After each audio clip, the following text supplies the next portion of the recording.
Timor Leste sangat mengenaskan.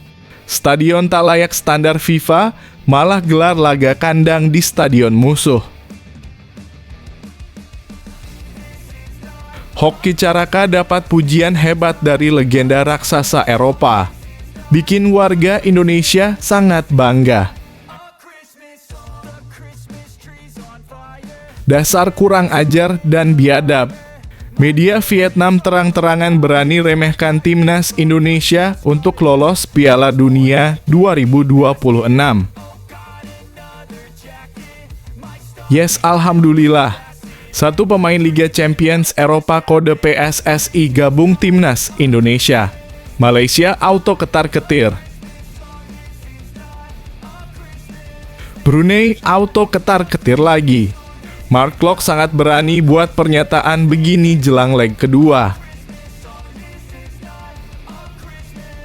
Shin Tae-yong resmi temukan penyerang ganas di timnas Indonesia yang menghilang setelah era Boaz Solosa.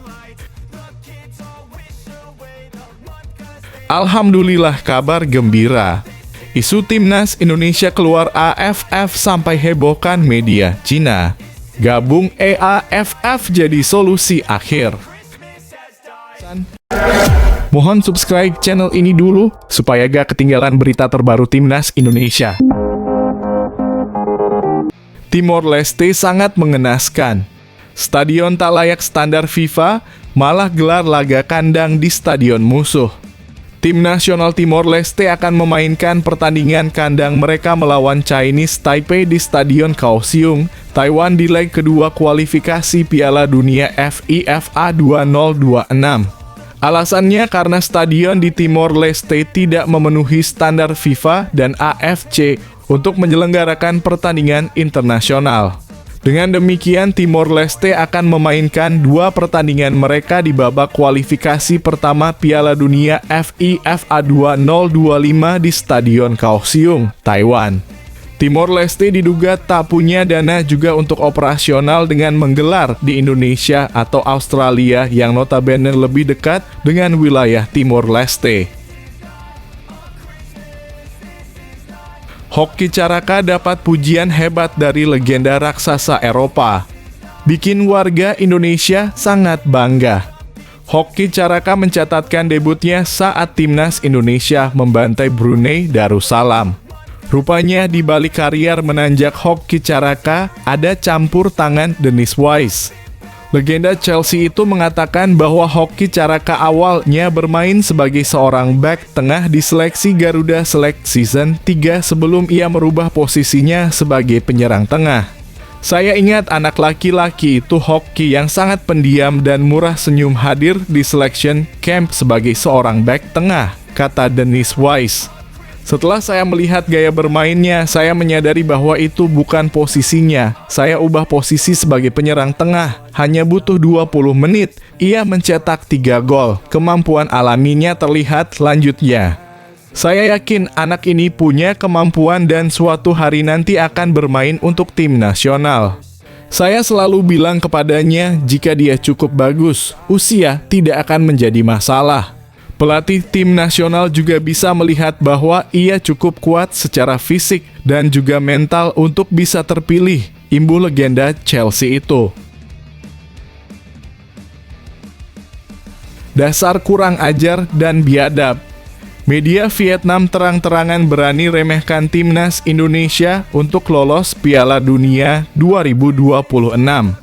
Media Vietnam tersebut pun sejatinya tak hanya membicarakan timnas Indonesia, tapi seluruh perwakilan dari Asia Tenggara dianggap mereka masih memiliki jalan yang panjang untuk bisa bermain pesta sepak bola 4 tahunan tersebut.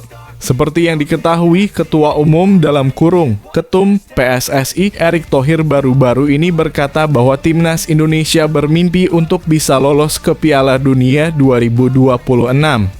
Untuk mewujudkan mimpi tersebut, skuad Garuda memulai langkah dari putaran pertama kualifikasi Piala Dunia 2026 zona Asia. Piala Dunia adalah mimpi besar kita. Jalan untuk tampil di Piala Dunia tak mudah. Tapi kemenangan melawan Brunei pada leg pertama setidaknya membuka asa menuju jalan terjal panjang menuju Piala Dunia 2026, ujar Erik. Tentunya semua pihak berhak bermimpi, termasuk timnas Indonesia. Namun menurut Han Nien, mimpi itu masih terlalu jauh untuk digapai. Media Vietnam itu menilai belum ada tim Asia Tenggara yang mampu benar-benar dekat untuk bisa lolos ke Piala Dunia. Mereka pun menilai mungkin sejauh ini hanya Thailand dan Vietnam yang nyaris lolos ke putaran final Piala Dunia. Yes, alhamdulillah. Satu pemain Liga Champions Eropa kode PSSI gabung timnas Indonesia. Malaysia auto ketar-ketir. Setelah memproses berkas naturalisasi Jay Itzes Venezia dan Nathan Chuaon, disinyalir ada satu nama pemain keturunan lain yang didekati PSSI. Dia adalah Kevin Dix. Pemain milik Football Club Copenhagen ini memang tidak mengikuti Instagram Erick Thohir. Namun pesepak bola yang dikenal lincah ini diketahui menyukai unggahan Erick Thohir soal Nathan Chuaon. Selamat datang di Indonesia, Nathan Chuaon. Pemain yang saat ini membela klub Liga Inggris, Swansea City, punya komitmen dan niat besar untuk ikut menjadi bagian dari timnas Indonesia, tulis Erick Thohir di feed Instagramnya. Di luar dugaan, unggahan tersebut disukai Kevin Dix. Apakah ini pertanda sudah ada omongan soal naturalisasi antara Kevin Dix dan PSSI? Menarik untuk dinantikan. Brunei auto ketar-ketir lagi. Mark Klok sangat berani buat pernyataan begini jelang leg kedua. Pemain Persib Bandung itu ingin membawa timnas Indonesia menyapu bersih 2 pertandingan dengan hasil kemenangan. Harus ini menang telak, kata Klok kepada awak media. Target kami harus menang setiap laga dan di sana Brunei juga mau menang, sambungnya. Lebih lanjut, Klok mengatakan bahwa kemenangan telak atas Brunei Darussalam di leg pertama memang sudah sesuai target. Sebab, target mereka adalah mencetak lebih dari 5 gol. Kemenangan yang bagus, cetak 6 gol, target kami di atas 5 gol, tapi ada 1 laga lagi, terang Klok. Shin Tae-yong resmi temukan penyerang ganas di timnas Indonesia yang menghilang setelah era Boaz Solosa. SHIN Tae-yong nampaknya telah menemukan penyerang ganas untuk timnas Indonesia dalam diri Ramadhan Sananta. Sudah lama sejak timnas Indonesia memiliki seorang bomber seperti Bambang Pamungkas atau Boaz Solosa di masa lalu. Skuad Garuda julukan timnas Indonesia telah memiliki masalah penyerang selama beberapa tahun terakhir. Bahkan PSSI hingga menaturalisasi pemain asing seperti Ezra Walian hingga Ilija Spasojevic. Namun tak ada satupun yang berhasil memuaskan pelatih Shin Tae-yong. Alih-alih pemain naturalisasi yang berhasil memuaskan, sang juru taktik asal Korea Selatan adalah pemain lokal. Kehadiran Sananta seakan menjawab penantian Shin Tae-yong akan sosok penyerang ganas yang dirindukan timnas Indonesia. Alhamdulillah, kabar gembira.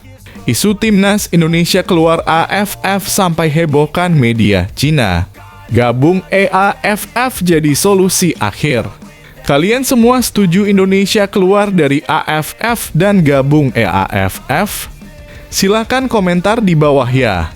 Di sisi lain, salah satu media Tiongkok, Sohu, turut menyoroti kemungkinan Indonesia mengajukan diri untuk bergabung dengan EAFF, East Asian Football Federation.